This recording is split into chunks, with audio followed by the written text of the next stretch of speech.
Hello everyone, this is Mrs. Tori Lisa, and I'm doing the mixed girl tag, embrace your race, and I'm going to be looking down every once in a while because I'm looking at the questions. This is like my 15th time recording this, literally. I had to record it a few times because I was trying to use the webcam and it kept cutting off, and I wasn't sure if it was recording the sound. Yeah. Okay. Enough of that. So I'm recording it on my phone. So I'm going to jump right in. What are you mixed with? In no particular order, I am Irish, Scottish, Creole, Black, Native American, and Asian Indian. So that's what I mix with. I'm trying to make sure that this doesn't look all weird. What ethnicity have you often been mistaken for? I wouldn't necessarily say that I've been mistaken for it, but I'm going to say these are the ethnicities that people have often assumed I am. I have people who speak Spanish to me all the time. I think that is funny because I really don't understand Spanish. I have people who speak Hindi to me, which is funny because up until about 8 years ago, my dad didn't know he was Asian Indian. He thought his mother was Native American because she grew up on a reservation. But strangely enough, my mother knew.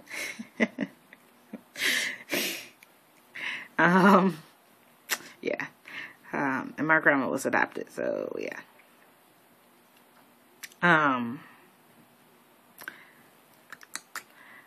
Is your hair curly or straight? It's curly, and it's curling out of my little ponytail right now, so it's looking a little, funky.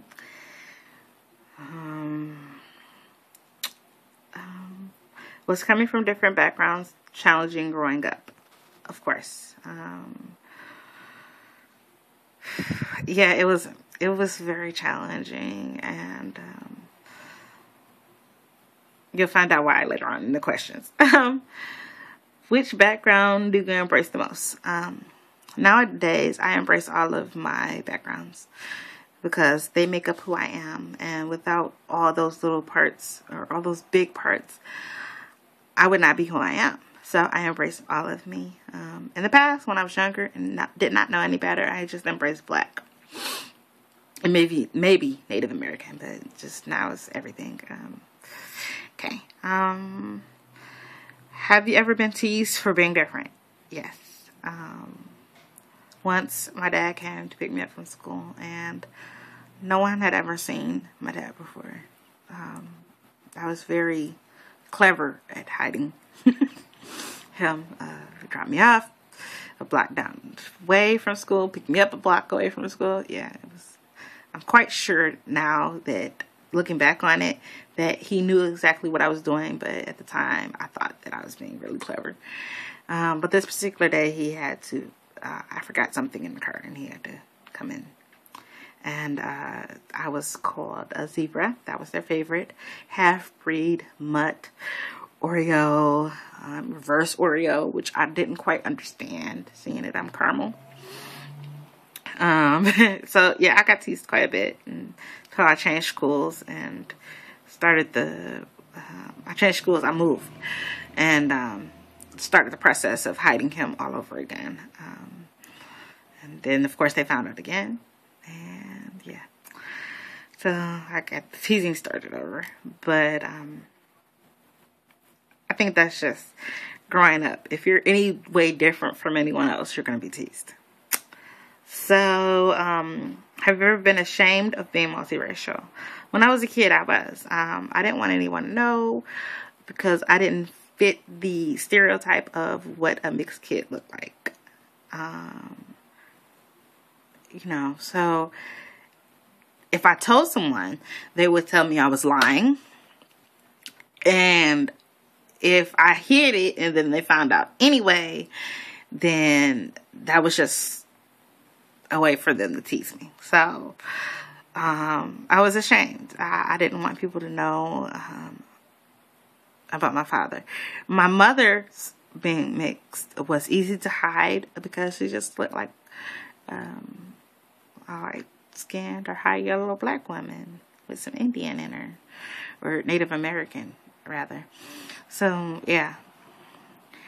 So her being mixed was easy to hide, but my dad, it was really obvious. Yeah, he just looked like a white guy. So yeah, I was ashamed for a number of years.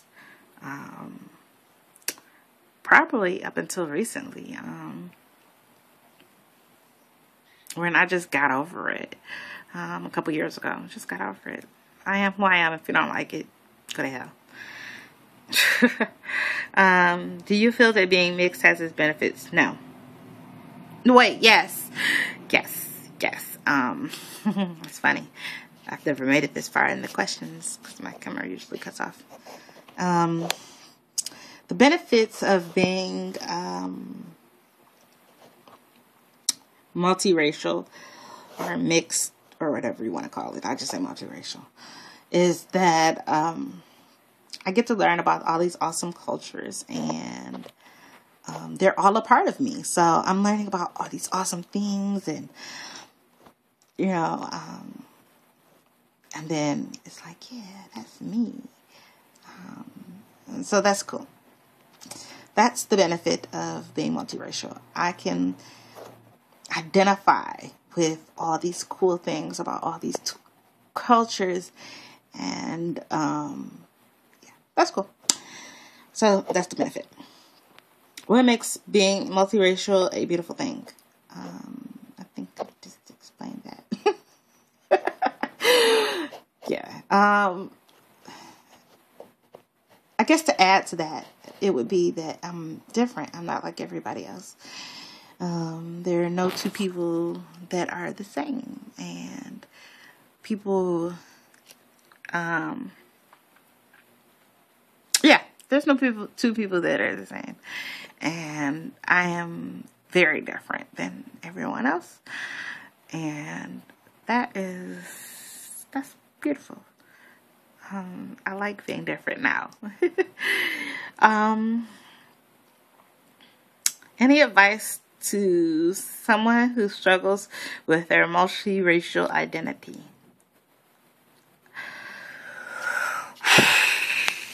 Okay, I have to set my phone down for this. My advice to someone struggling with their multiracial identity is, cleavage here, is don't let anybody tell you who you are.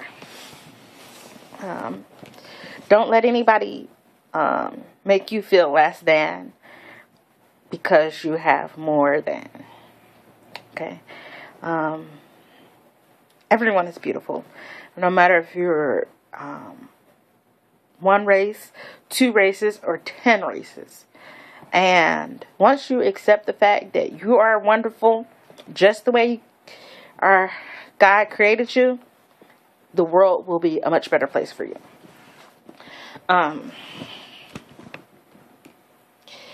If you are multiracial, multicultural, learn about all your different cultures and races and ethnicities. Learn about them, get to know you, so that when someone else comes to you with all this trash talking and whatnot, on the inside, you will feel full. You will feel like wonderful inside about you. So no one else can make you feel bad about you. Don't let anybody tell you that,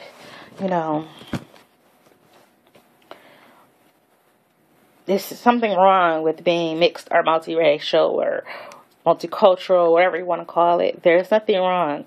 There's nothing wrong with your skin color, no matter if it's light or dark or medium or whatever. Because I had a stepmother who, yeah, she made me feel like crap. She's like, you're the darkest thing in the house. Yeah. Don't allow that. Don't allow people to judge you.